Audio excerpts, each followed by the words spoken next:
যেমন নবদ্বীপের মাটিতে একটা চরিত্র তুলে ধরব, আর আপনারা শ্রবণ করবার পরে বলবেন যে সত্যি কি মেয়েটা সতী হওয়ার যোগ্যতা অর্জন করেনি। মেয়েটার বয়স ছিল মাত্র 14 বছর, আর 14 বছর বয়সে সংসার করে স্বামী হারিয়েছিল মেয়েটা।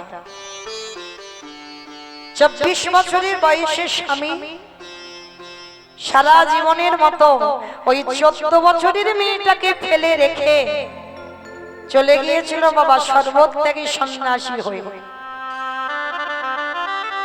আমায়রা মেয়েটা কে গো? বিষ্ণুপ্রিয়া। বাহ, নিমাইয়ের তো দুটো সংসার, একটা সংসার নিমাই নিজের ইচ্ছাতে করেছিল লক্ষ্মীপ্রিয়া, আর লক্ষ্মীপ্রিয়াকে বিবাহ করবার পর সর্পাঘাতে যখন মৃত্যু হয়ে গেল, পরের বিষ্ণুপ্রিয়াকে বিবাহ করেছিল নিজের ইচ্ছাতে নয়, ওটা মায়ের সুখের জন্য।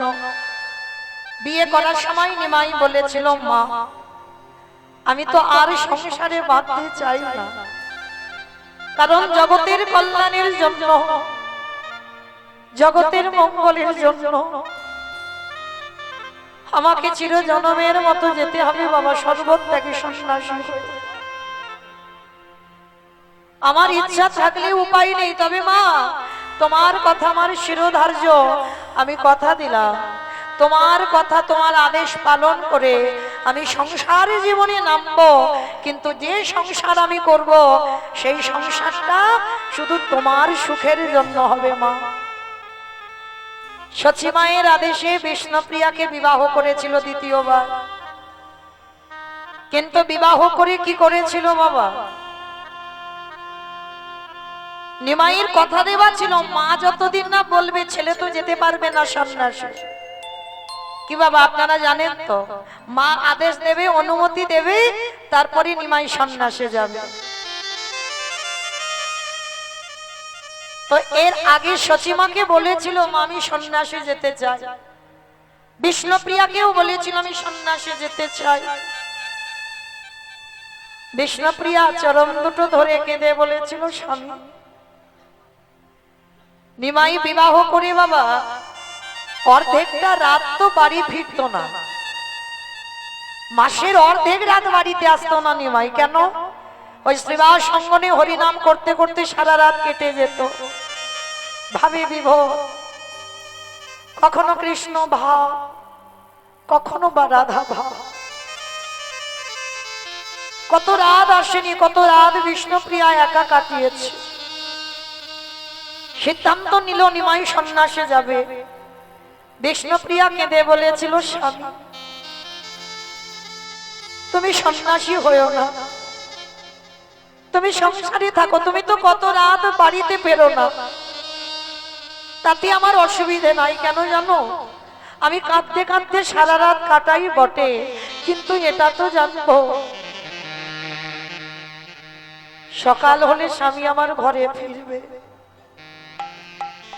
কিন্তু তুমি যদি সন্ন্যাসে চলে যাও তুমি তো আর কোনো দিন ফিরে আসবে না,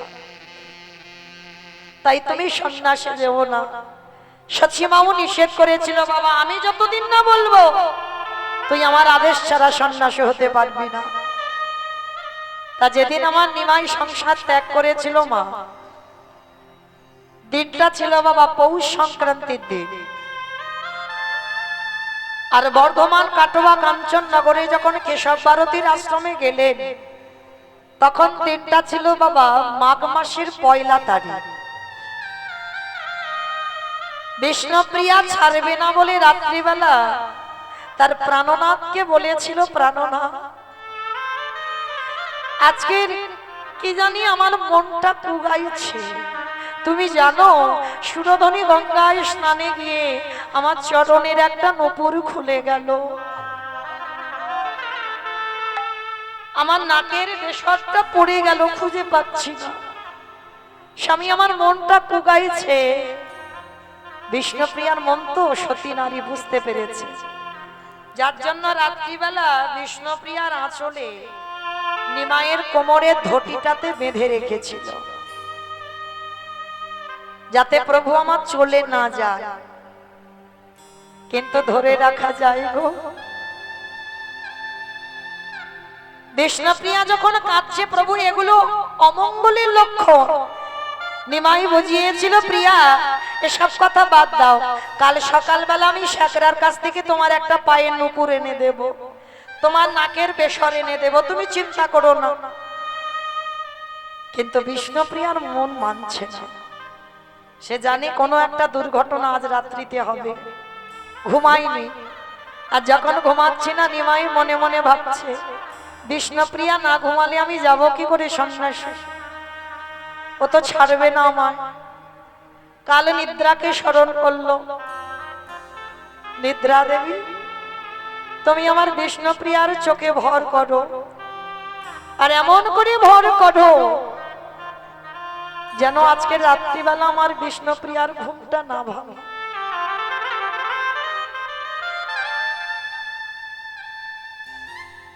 অনেক চেষ্টা করেছিল বাবা ধরে রাখবার জন্য, পারেনি বিষ্ণুপ্রিয়া। চিরজনমের মতো বিষ্ণুপ্রিয়াকে ফেলে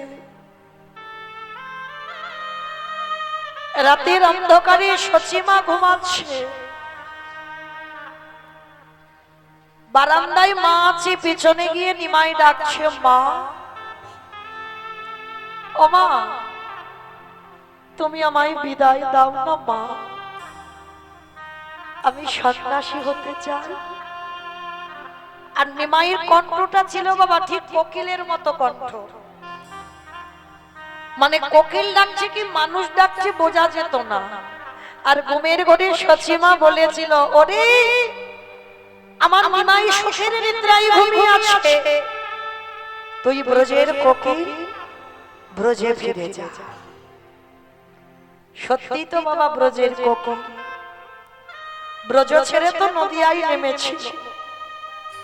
যখনই বলল ব্রজের কোকিল ব্রজে ফিরে যা, সেই রাতের অন্ধকারে কাউকে না বলে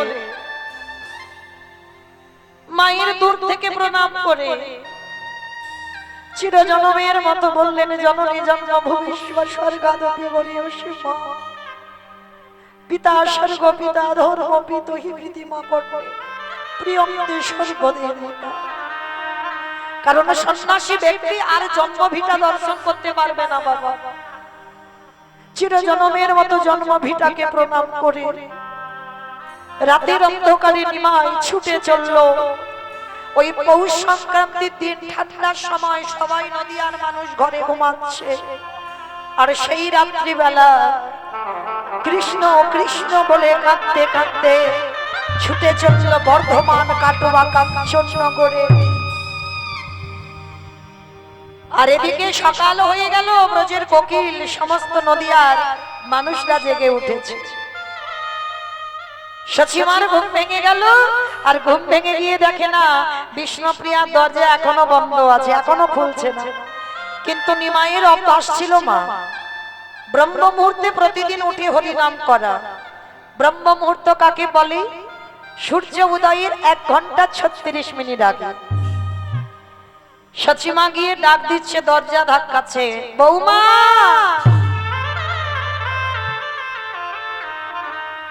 বৌমা, দরজাটা খোলো না মা, কত বেলা হয়ে গেল, আমার নিমাই তো এতক্ষণ ঘুমায় না। আমি ছোটবেলা থেকে দেখি আমার নিমাই ভোরবেলা সব সময় ওঠে। বৌমা, এখনো তুমি ঘুমাচ্ছ? ওঠো। বারবার যখন বলছে, বৌমা দরজা খোলো, দরজা খোলো, দরজা খোলো, কিন্তু বিষ্ণুপ্রিয়া দরজা খুলে কারে দেখাবে? অনেকক্ষণ আগে বিষ্ণুপ্রিয়া উঠে ওই পালঙ্কে যেখানে নিমাই ঘুমিয়েছিল হাত বুলাচ্ছে আর কাঁদছে। বৌমা দরজা খোলো।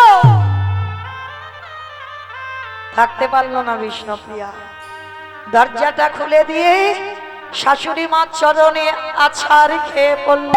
মা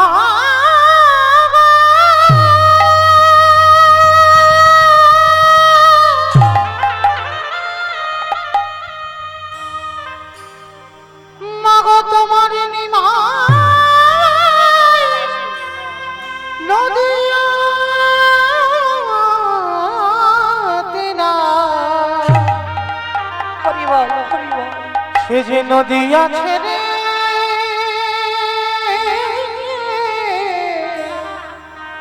চলে গেছে। চুপ করো বৌমা। আমার নিমাই আমার আদেশ ছাড়াও কোথাও যেতে পারে না। ও আমায় কথা দিয়েছিল আমি বললে তবে ও যাবে, আমার অনুমতি না পেলে ও কোনোদিন কোথাও যাবে না। মা তুমি বোধহয় জানো না, তুমি বোধহয় বুঝতে পারছো না, সে যে আমাকে কাঁদিয়ে তোমাকে কাঁদিয়ে, যাকে দেখতে পাচ্ছি তাকে ধরে বলছে বলো না তোমরা কেউ কি দেখেছো আমার নিমাই কোন রাস্তা দিয়ে গেছে? পাগলিনী হয়ে গেল বাবা। সুরধনী গঙ্গার তীরে গিয়ে দেখছে একটা গৌরের মতো ছেলে দাঁড়িয়ে আছে। সচিমা মনে করলো ওটাই বুঝি আমার নিমাই। পিছন থেকে গিয়ে ডাক দিল নিমা।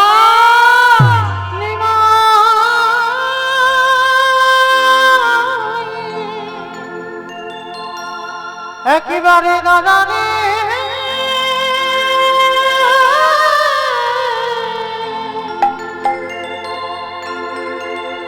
ওরে দেখি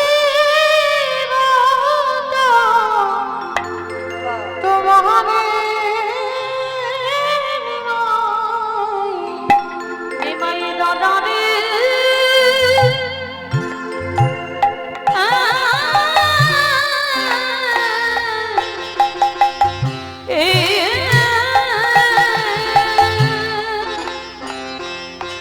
ফিরে আয় নিমাই, ফিরে আয়।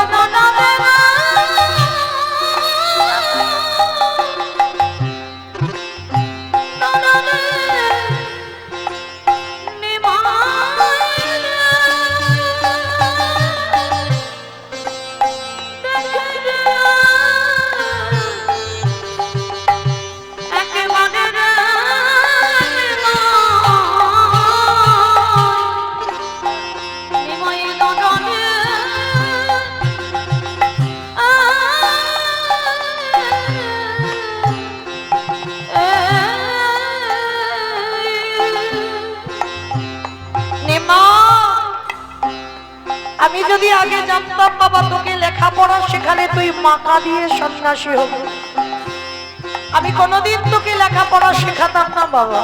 আগে যদি জানতাম রে নিমা,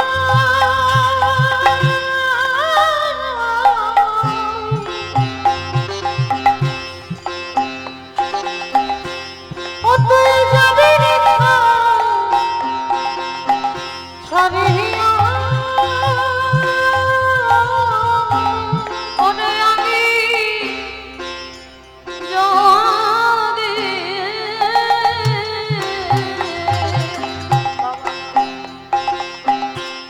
জানতাম রে নিমা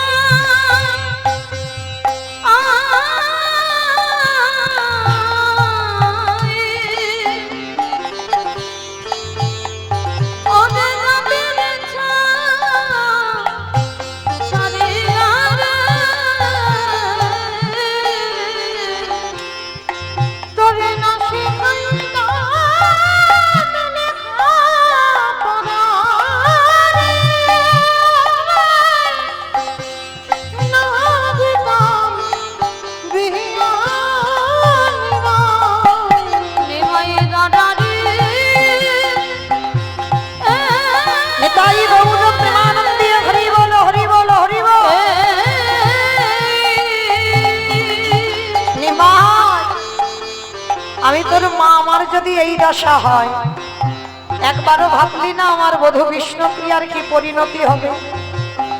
ঘরের বধূ বিষ্ণুপ্রিয়া রে,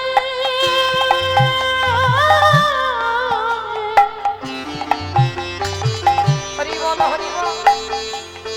ও যে জানা দয়া ও গিরিনি ঘরে ঘরে বধূ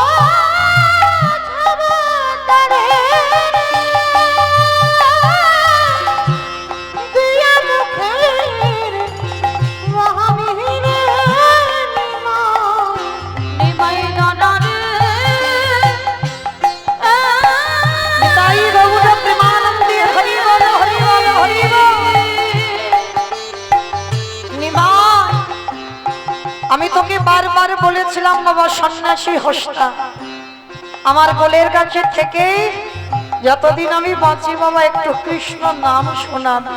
সন্ন্যাসী হইও রে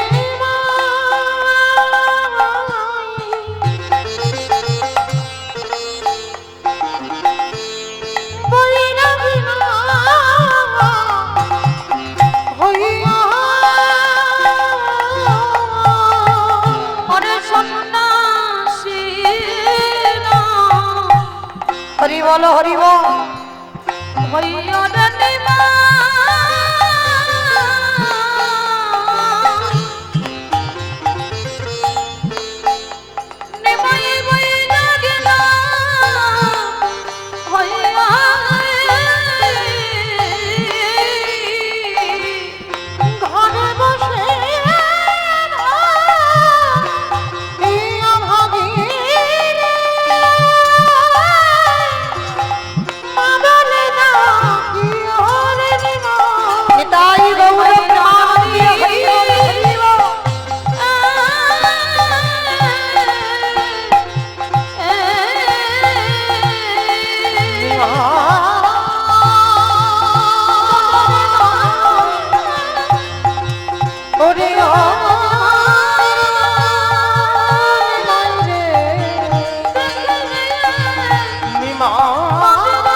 আমি তোর অভিশাপ দিয়ে লাগলাম নিমাই রে, তোর কৃষ্ণ ভজা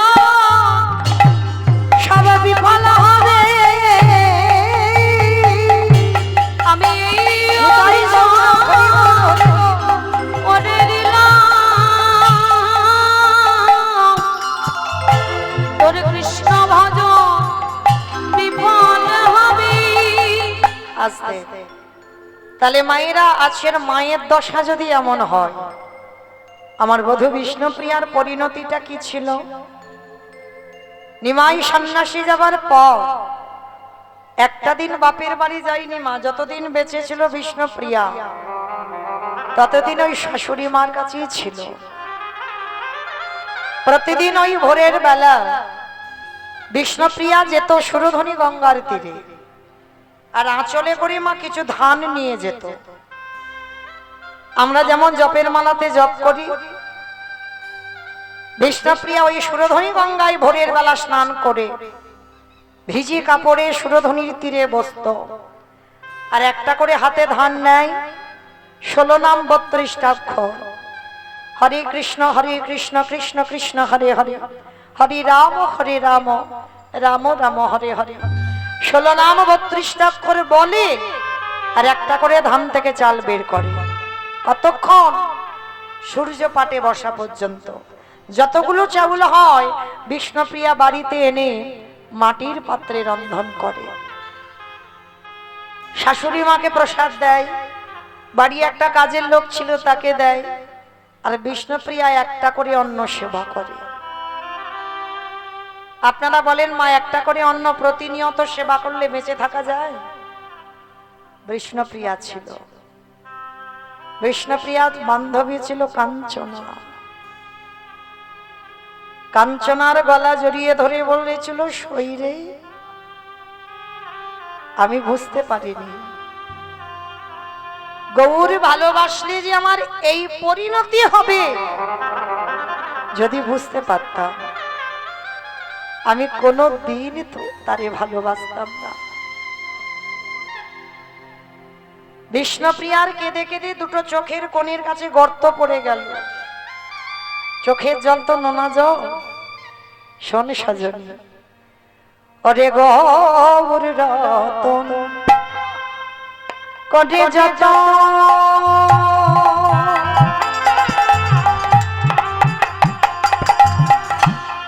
আমি রাগব মাঝে ওরে গৌর রতন ওরে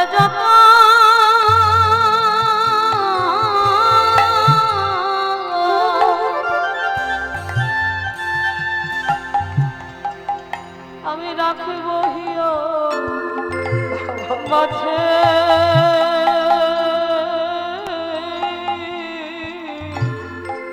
গগুরে ভূষণ করিব ধারণ যেখানে যা সাজে আমার গৌর পুষ্প করব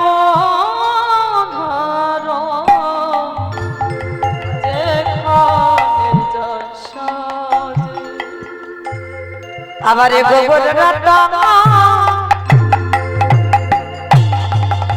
ফুলের ছাপা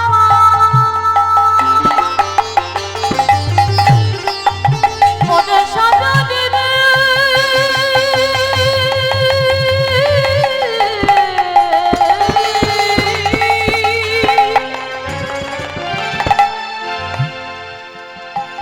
ওরে মনা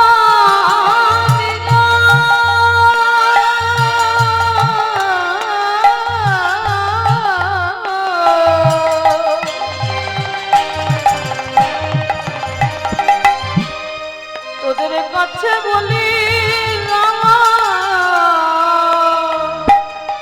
মনে কথা বলে গৌর আমার ফুলে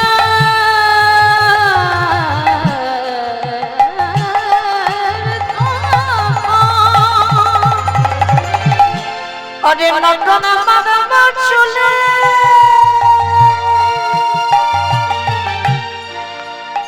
গগুর বলে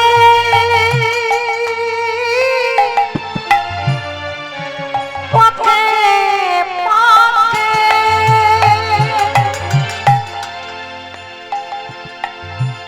আমি ওই পথে যাব চলে ওই গৌর বলে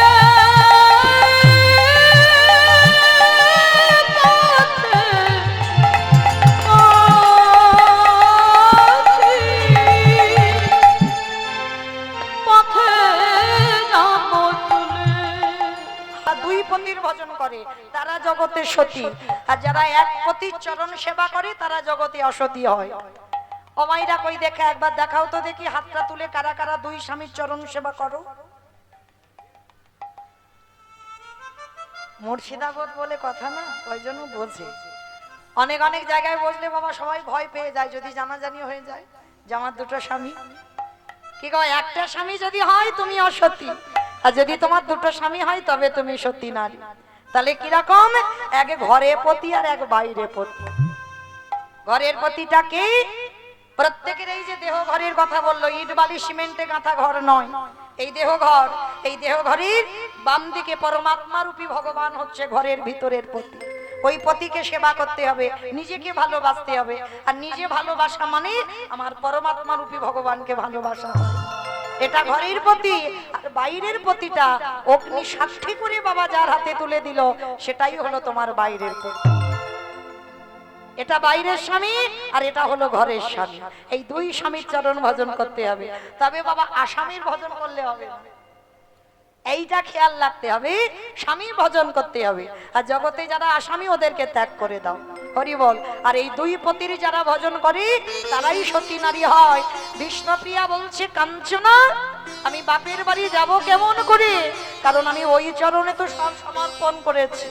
কারণ তোমার গরবে গরবে নিলামে আমি আমার জন্য সুন্দরী নয়, রূপসী তোমার রূপে মধুর হে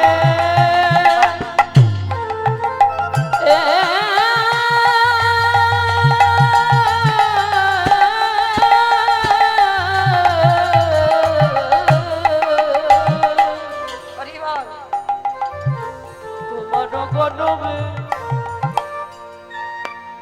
পারবিনি আমি প্রাণনাথ রূপসী তোমার লাগে। বলি কি জানি কি লাগে অতটি সজন আরে হনুমান কাঁদি অতটি চরণ অবসরাই রাখিব ধরি গো সদাই রাখিব আমি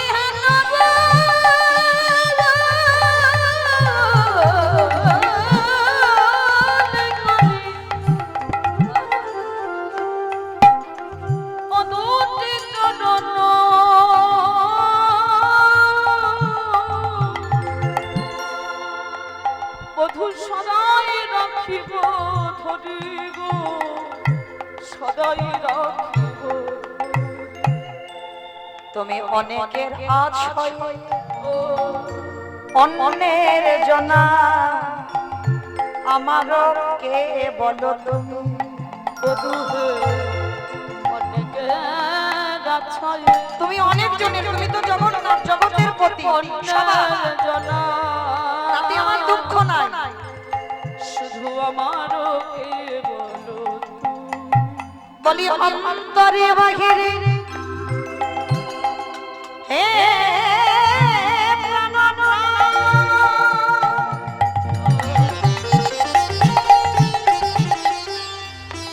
তোমার চরণ ধরে আমি জানাই রাখি অন্তর বাহিরে ওহে প্রাণবধ আমার অন্তরে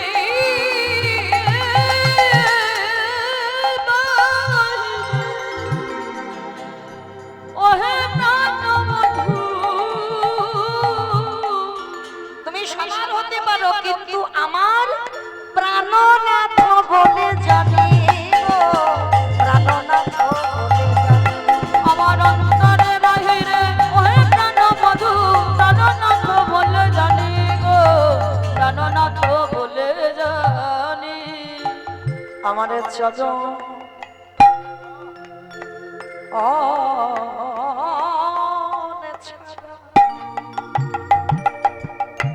এ দাসের কর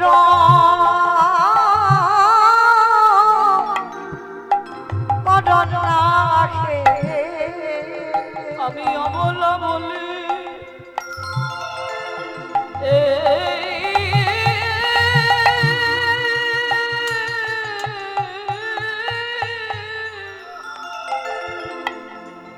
আমি অমল বলে যেন পায়েছে লোন আমার চরণ আমার চরণ ছাড়া ছাড়া করো না হে। নিমাই সন্ন্যাসের পরে এসেছিল বাবা অদ্বৈত আচার্যের ঘরে। অদ্বৈত আচার্যের ঘরে এসে যখন দাঁড়ালো বাবা নিতাই চাঁদকে খবর দিল নদিয়ার মানুষ সবাই এসেছে আমার নিমাইকে দেখবার জন্য, কিন্তু সবাইকে খবর দিয়েছে বাবা একটি বারের জন্য আমার বিষ্ণুপ্রিয়াকে খবর দেয়। তো নদিয়ার নরনারীগণ সবাই যাচ্ছে আর বিষ্ণুপ্রিয়ার কাছে গিয়ে ডাকছে, কিরে প্রিয়া তোর কপাল দেখেছিস, আমাদের নিমাই এলো শান্তিপুরে সবাইকে যেতে বললো, কই তোকে তো যেতে বললো না। মানে যেটা চলতি কথাই বলে বাবা কাটা খায়ে নুনের ছিটে দেওয়া। মেয়েটার ওই জায়গাটা দুর্বল, তো সবাই মিলে এসে বলছে কিরে তোকে যেতে বললো না। বিষ্ণুপ্রিয়া হাসছে আর বলছে শোন সজন তোরা যা, আমাকে যদি ও খবরও দিত আমি তো যেতাম না, আমাকে বললে আমি যেতাম, আমি যাবই না, তা তোরা যা। আর আমরা জানি তোরা আমাকে কষ্ট দিবি বলে কথাগুলো বলছিস, কিন্তু একবারও কি ভেবে দেখলি সখী যে মানুষটাকে দেখেবারের জন্য নদিয়ার মানুষ কাঁদে, সেই মানুষটা জগতে কারো ঘরে নয়, সেই মানুষটা হলো শুধু একা বিষ্ণুপ্রিয়া। তাই তোরা যা, আমাকে 1000 বারও যদি বলে আমি তো যাবই না। তা নিমাই এসেছে বাবা, ঠিক এমনি করে দাঁড়িয়ে আছে, হাজার হাজার লাখো লাখো ভক্তরা দাঁড়িয়ে আছে। নদিয়ার সব মানুষ এসেছে নিমাইকে দেখবে বলে, কিন্তু নিমাইয়ের চোখ একজনকে খুঁজে বেড়াচ্ছে বাবা। সবাই এলে কই আমার প্রিয়া এলো না। যখন দেখতেই পেল না, রাত্রিবেলা বিষ্ণুপ্রিয়ার সঙ্গে দেখা করতে গেছে নিমাই, সন্ন্যাসের পর। হরি বল। আরে বিষ্ণুপ্রিয়া তখন কোথায় জানো? তুলসী তলায়। ওই সন্ধ্যাবেলায় তুলসী তলায় প্রদীপ দেয় আর কাঁদে আর বলে, দয়াময় আমার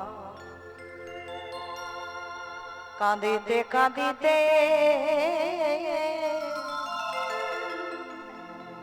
জন গেল রে,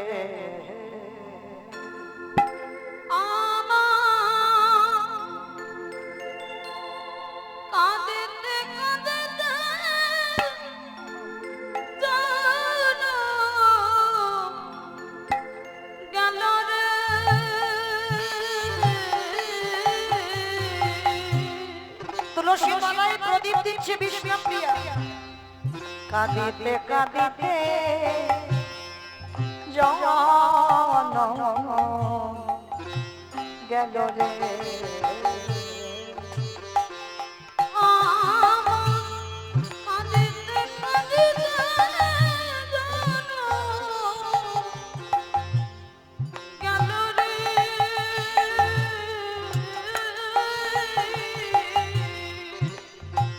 অবিধি লিখিল ভালে কত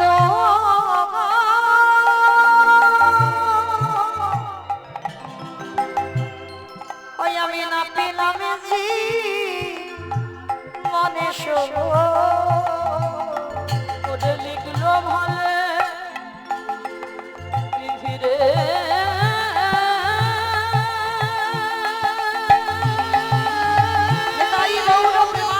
হরি বল হরি বল হরি বল।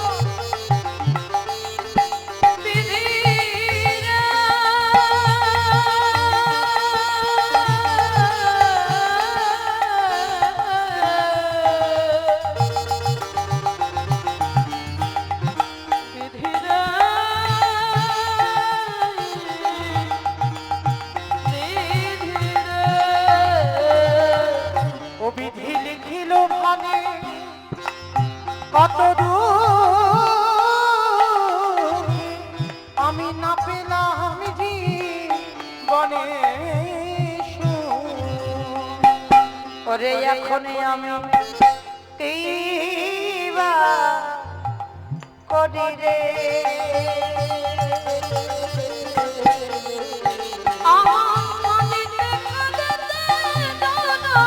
তাই বাবু হরি বল হরি বল হরি বল।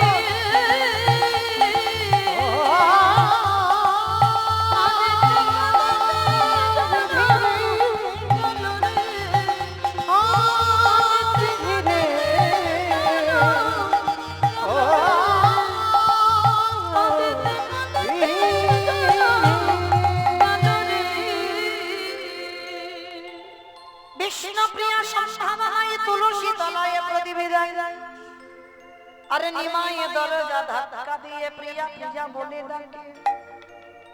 বিষ্ণুপ্রিয়া বুঝতে পেরেছে স্বামী ঘরে ফিরেছে, আর বুঝতে পেরে বাবা দরজাটা খুলে দিয়ে স্বামীর দিকে পিছন ঘুরে দাঁড়িয়ে আছে।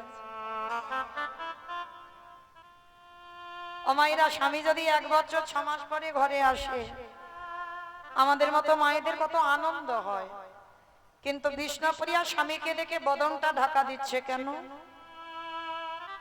নিমাই বলে উঠলে, প্রিয়া অভিমান করেছো, তোমাকে ফেলে রেখে নদিয়ায় চলে গেছি বলে অভিমান করে আমার দিকে চাইছো না। না স্বামী, তোমার উপরে আমার কোনো অভিমান নেই, কোনো রাগ নেই, কোনো দুঃখ নেই। তাহলে তুমি আমার দিকে চাইছো না কেন? ওগো স্বামী গো, তুমি বোধহয় ভুলে গেলে যে একবার সন্ন্যাস ধর্ম গ্রহণ করে তার যে কোনদিন আর স্ত্রী বদন দর্শন করা যায় না। তার স্ত্রী বদন দর্শন করলে তারে ভজন যে নষ্ট হয়ে যায়। এ জীবনে আমি তো কৃষ্ণ চরণ পাবো না, তাই আমি কোনোদিনও চাই না আমার জন্য তোমার কৃষ্ণ ভজন বিফল হয়ে গো।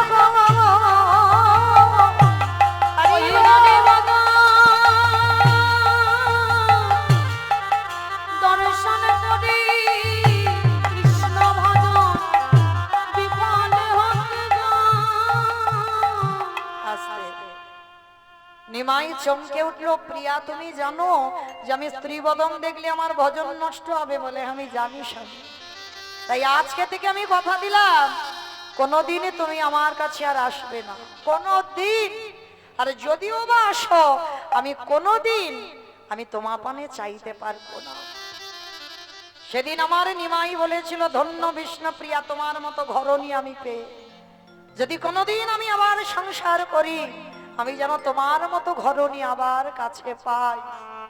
প্রিয়া চলে তো যাব, জীবনে আমার কাছ থেকে কোনো সুখ পেলে না, যদি বা বিয়ে করলাম তুমি আমার কাছ থেকে দুঃখ কষ্ট ছাড়া কিছু পাওনি, আমার কাছে কিছু চাও? দেবে? আমি যা চাইবো তোমার কাছে কেন দেব না প্রিয়া? জীবনে আমার কাছ থেকে সুখ পেলে না, আর আজ আমি তুমি চাইবে দেব না? বলো কি চাও? ওগো স্বামী গো,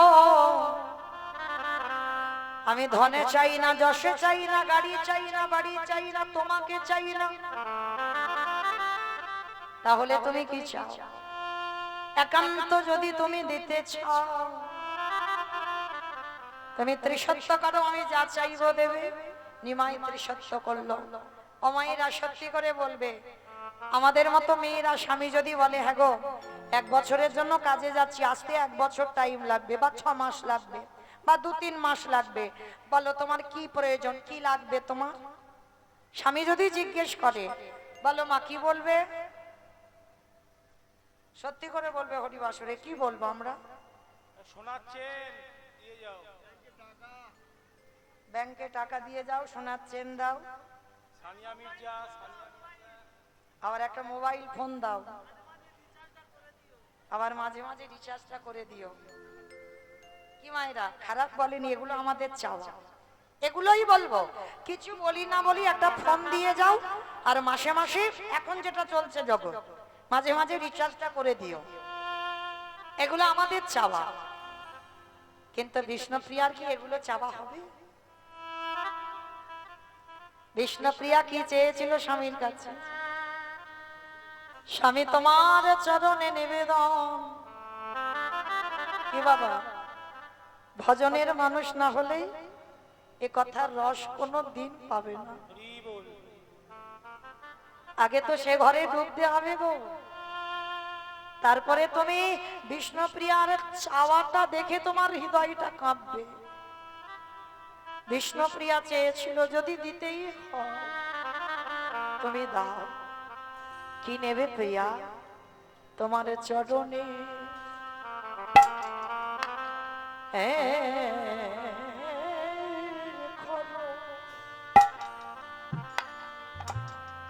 তুমি আমার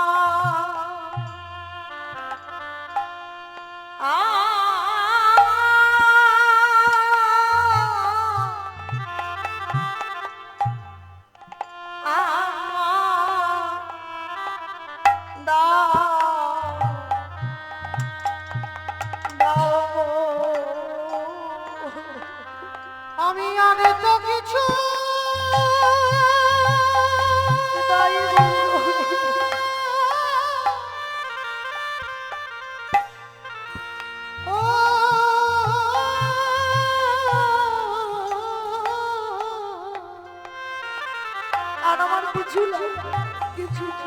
আমি আর তো কিছু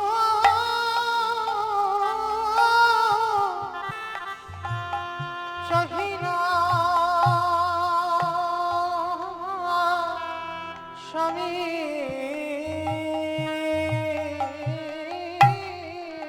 একটা দুটো দিন নয়, সারা জীবনের মতো চলে যাচ্ছে। চরণের যুগ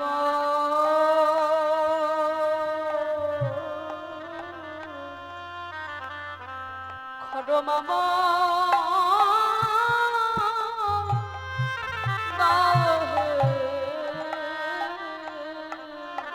নিমাই বললাম প্রিয়া গো, তোমার মতো সহধর্মিনী যেন আমি জনমে জনমে পাই। ওগো প্রিয়া গো,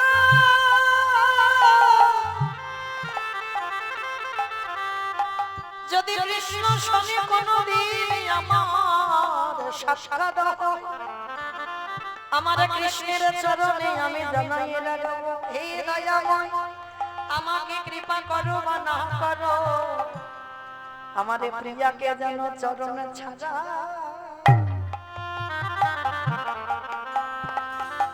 তুমি করো।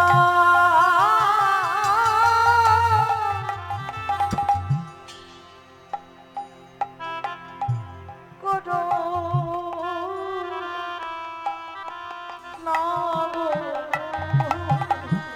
আমি এই নিবেদন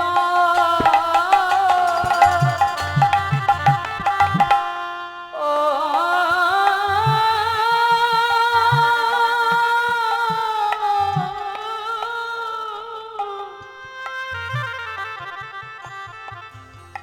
আমি এই নিবেদন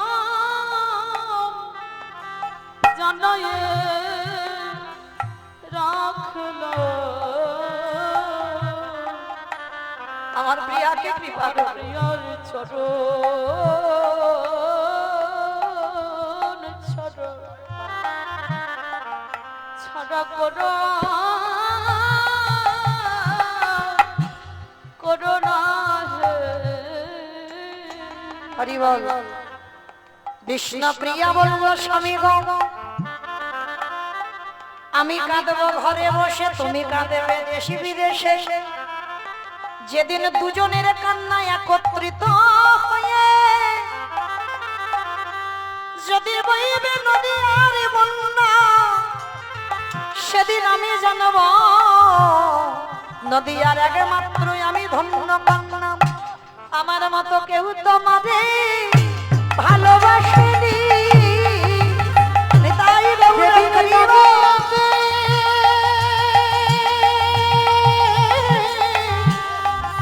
বইবে প্রেমের গান জন্ম সেদিন আমার মতো তোমারে কেউ ভালোবাসেনি। হরি বল। বাবা আমাদের ভালোবাসা তো চাওয়া পাওয়া, তুমি আমার দাম আমি তোমারে দেব, কিন্তু বিষ্ণুপ্রিয়ার ভালোবাসাতে এ চাওয়া পাওয়া ছিল না। যতদিন বিষ্ণুপ্রিয়া থাকলো পৃথিবীর মাটিতে, ওই নিমাইয়ের খড়ম যুগলে সেবা করে অন্তিমে সময়টা কাটালো।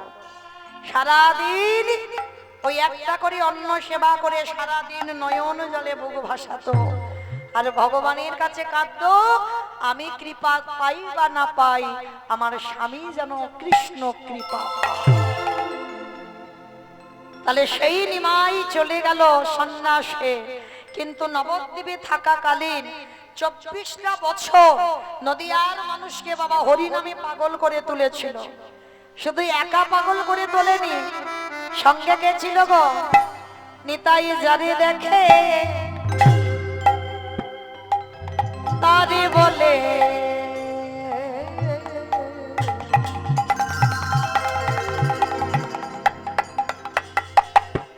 দন্তে তৃণ ধরি হরি রে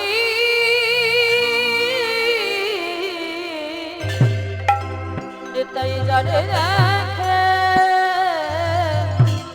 তারে বলে ও গোদন্তে তৃণ ধরি ধরি রে আস্তে বাবা নিতাই চাঁদ দাঁতে ঘাস নিয়েছে। এই যে কথাটা বাবা কিরকম লাগছে না কথাটা? আমরা তো গরু ছাগলকে ঘাস দিই, তা নিতাই চাঁদের হঠাৎ কি এমন মতিভ্রম হলো নিতাই চাঁদ দাঁতে ঘাস নিচ্ছে কেন? এগুলো তো আমাদের বানানো গান নয়, মহাজনী পদাবলী। নিতাই যারে দেখে তারে বলে দন্তে তৃণ ধরি। তাহলে নিতাই চাঁদ তৃণ মানে কি? তৃণ মানে নাকি খড়? তৃণ মানে ঘাস। নিতাই চাঁদ দাঁতে ঘাস নিয়েছে কেন? না মহাপ্রভুর আমলে একটা নিয়ম আছে বাবা, গুরুজনদের সামনে কথা বলতে গেলে দাঁতে করে ঘাস নিতে হবে। আর দাঁতে ঘাস নিলে কি বুঝবি কথাটা সত্যি বলছি বা কথাটা বিনতার সহিত বলছে। যেমন আমাদের সমাজে একটা নিয়ম আছে, গুরুজনদের সামনে কথা বলতে গেলে বাবা স্বভাবটা যেন একটু নত ভাব হয়। দেখবেন কথাই বোঝা যায় বাবা কার কথায় নত ভাব আছে আর কার কথায় অহমি ভাব আছে। মানে যারা মানুষ চেনে তারা ঠিক বুঝতে পারে কি বাবা, বোঝা যায় না? কিন্তু গুরুজনদের সামনে কথা বলতে গেলে আমার সমাজের নিয়ম তোমাকে একটু নত ভাবে কথা বলতে হবে। আমি অনেক কিছু জানি, আমি অনেক বড় কীর্তনিয়া, সেই দাম্ভিকতা নিয়ে গুরুজনদের সামনে দাঁড়ানোটা ঠিক নয়, এটা আমাদের নিয়ম। আর মহাপ্রভুর সমাজের নিয়ম দাঁতে ঘাস নিতে হবে। রূপ গোস্বামী আর সনাতন গোস্বামী যখন আমার মহাপ্রভুর চরণ আশ্রয় পেতে গেল তখন দুই ভাই ওই দাঁতে ঘাস নিয়েছিল। হ্যাঁ, আজকে নিতাই চাঁদ দাঁতে ঘাস নিয়ে গেছে বটে, গিয়ে কি করছে জানো? নবদ্বীপের অলিতে গলিতে নিতাই জারি দেখে তার পদ ধরে বলে তোদের ঘরে আমি বাসন মেজে দেব, তোদের ঘরে আমি বাটনা বেটে দেব, তোদের ঘরে আমি কাপড় কেচে দেব, তোরা যা বলবি আমি তাই শুনবো, তবে তার বিনিময়ে কোনো মাইনে দিতে হবে না, যা বলবি আমি সংসারে সব করে দেব। রান্না করা, কাপড় কাচা, বাসন মাজা, ঘর দেওয়া, ঝাড় দেওয়া, নেতা দেওয়া সবকিছু করে দেব, কিন্তু তোদের একটা কাজ করতে হবে। কি কাজ? তোরাই আমারে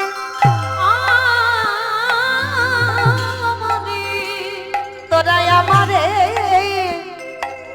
কিনে গেল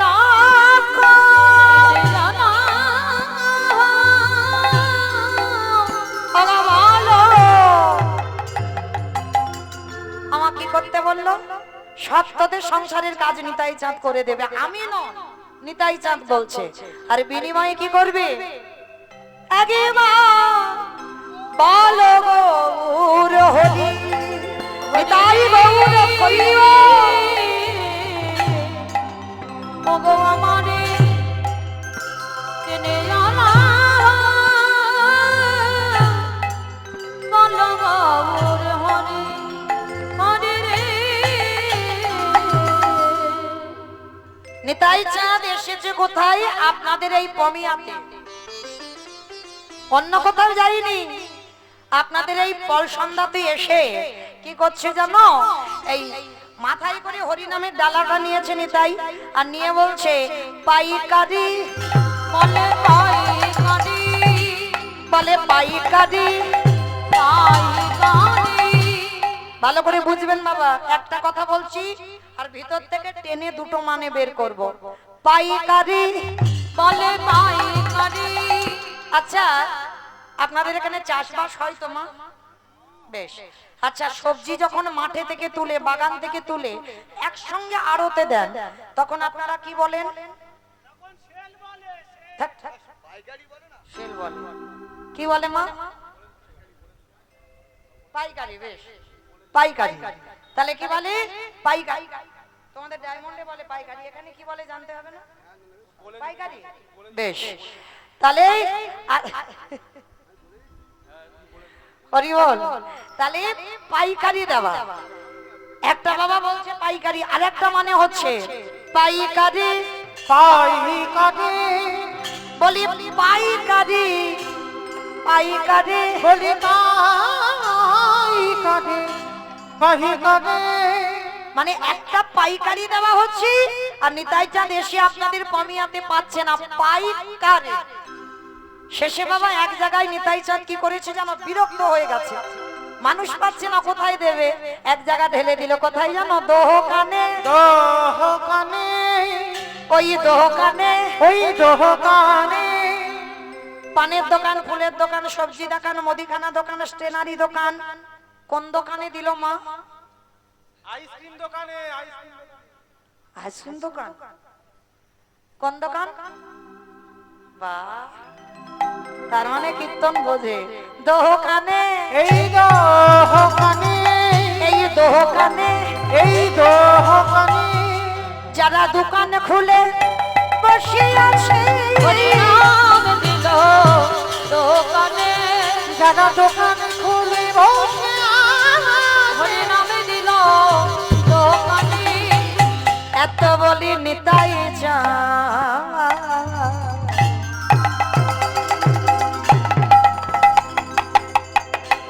ভূমি গড়ি যা যায় রে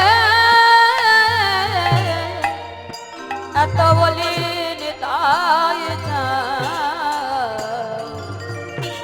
ওগো ঘুমে গড়ি যায় অগ সোনার ওই সোনার অগ দেখো দেখো নদী আর জি আমার নিতাই চাঁদ যখন সুরধ্বনির তীরে দাঁড়ায়ছে, দেখে কি মনে হয় জানো? কে যেন কাঁচা সোনা বেটে দিয়ে তার গায়ে অঙ্গে লেপন করেছে।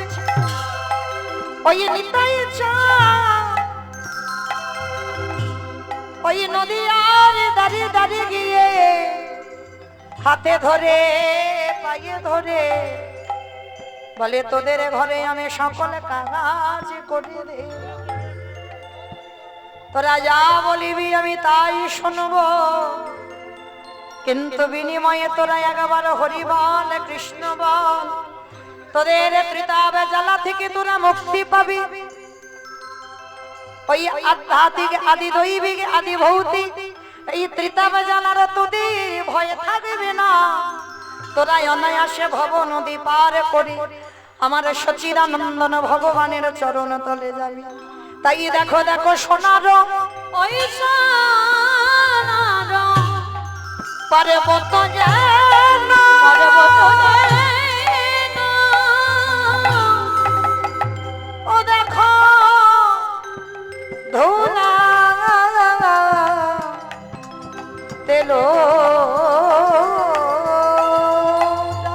লোটায় রে ওই সোনার পর্বত যেন ধুলাতে লোটায় রে তোরা কে কি নিবি কে কি নেবে আয় তোরা কে কি, আবারও বলছি, কে কিনবি কে কি নিবি কে কি নেবে আয় বলি গোলকের অমূল্য ধন, কি নেবে আয় ওই গোলকের অমূল্য ধন কি নেবে আয় দারে দারে বিলাইছে, দারে দারে মিলাইছে দারে দারে দারে বিলাইছে, দারে দারে মিলাইছে বলি রাধা প্রেম বিলাবার তোরে, আমি দারে দারে মিলাইছে বলি গোলকের অমূল্য ধন, মিলাইছে বলি গোলকের অমূল্য ধন দারে দারে বিলাইছে, গোলকের অমূল্য ধন দাঁড়ে বিলাইছে, গোলকের অমূল্য ধন দারে মিলাইছে গো গোলকের অমূল্য ধন দারে মিলাইছে গো গোলকের অমূল্য ধন দারে মিলাইছে গো দারে দারে মিলাইছে আমার সোনা নৌকা পর্বত যেন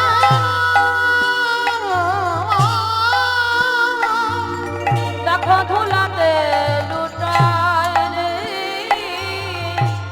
ধুলাতে লুটায় কেন অবতারে যার রতি না জনমি অগদাশিল ওছনে বলে সেই পাপি এলো যার গে, ওগো এলো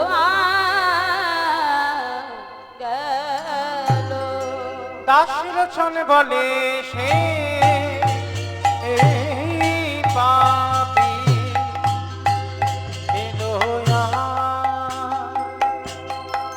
গেল রে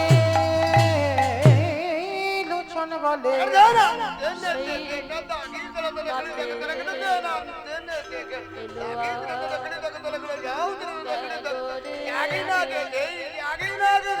বলে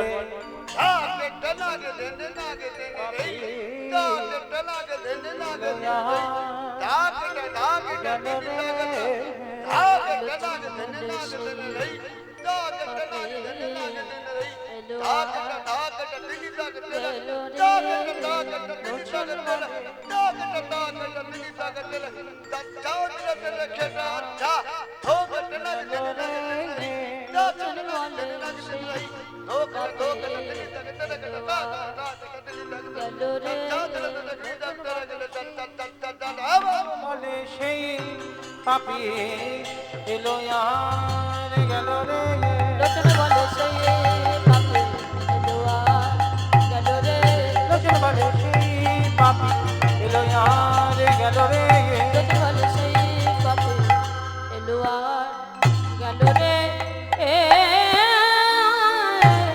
দাস লোচন বলে সেই পাপি শ্রীকৃষ্ণে যাতে গো খেলা সর্বোত্তম নরলীলা নরবপু তাহার সর গোপবেশ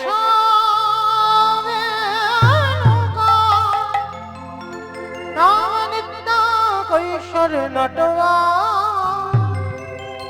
নরলীলা তাহার সেই বৃন্দাবনে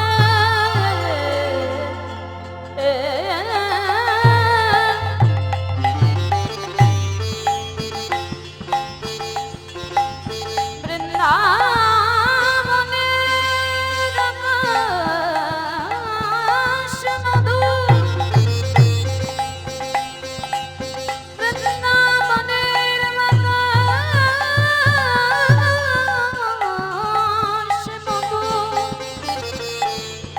সেই মধুময় বৃন্দাবনে গানে গোবিন্দ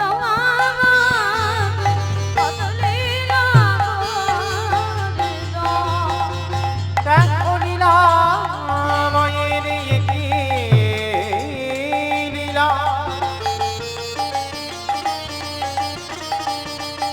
দেখো লীলা মায়ের কি খেলা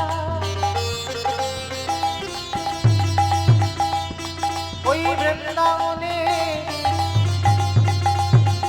সকলে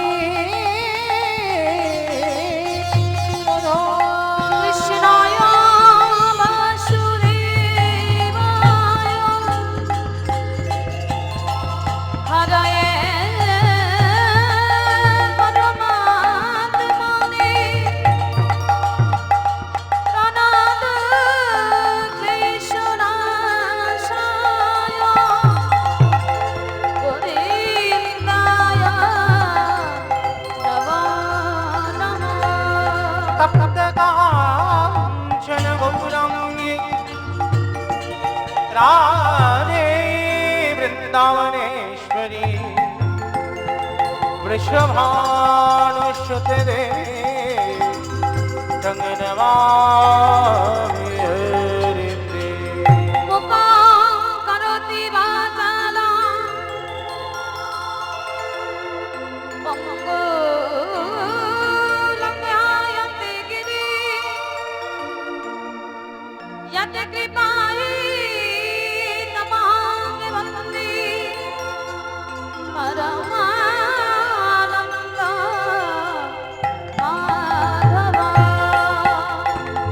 वन्दे नन्द व्रजश्रीनं पादरनुमवेशसा या संग हरि कथत गीतम प्रणति भुवनत्रयम् वन्दे नन्द विजयिना आदरेण मौलि कृष्णसा यशमे हरि कथा कथिता धरते भुवनत्रया नंद व्रज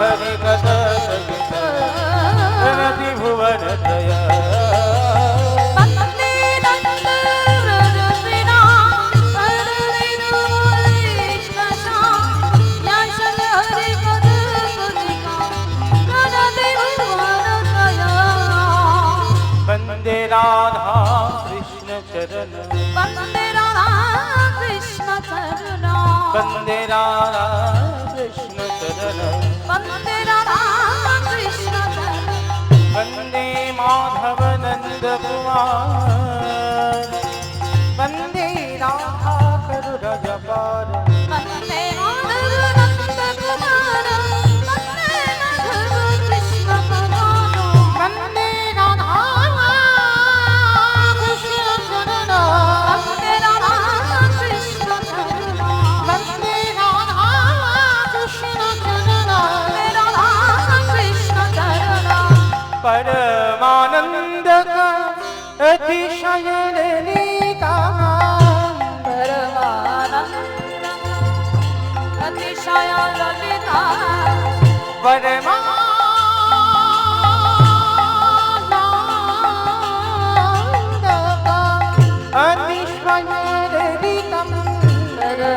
परमानन्दक यतिशय ललिता राजभूति कुलार्वित नारिता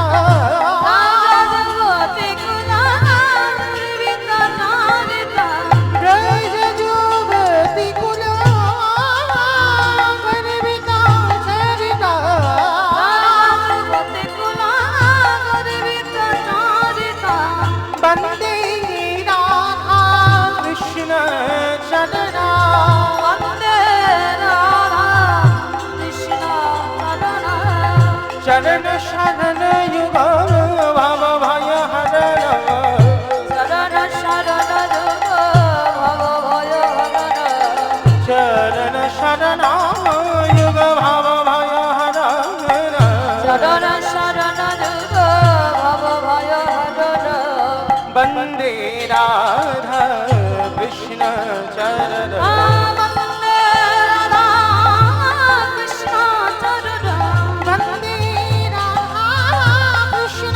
चरण वन्दे राधा कृष्ण चरण निन्दितो शशधर निरुपवनाखर धीतिगत दिविर विनाशन शिखरम शरण चरण युग भव भय हरण वन्दे राधा कृष्ण चरण वन्दे राधा कृष्ण चरण चरण शरण युग भव भय हरण शरण युग भव भय हरण वन्दे राधा करुणया पार वन्दे राधा कृष्ण चरण निताई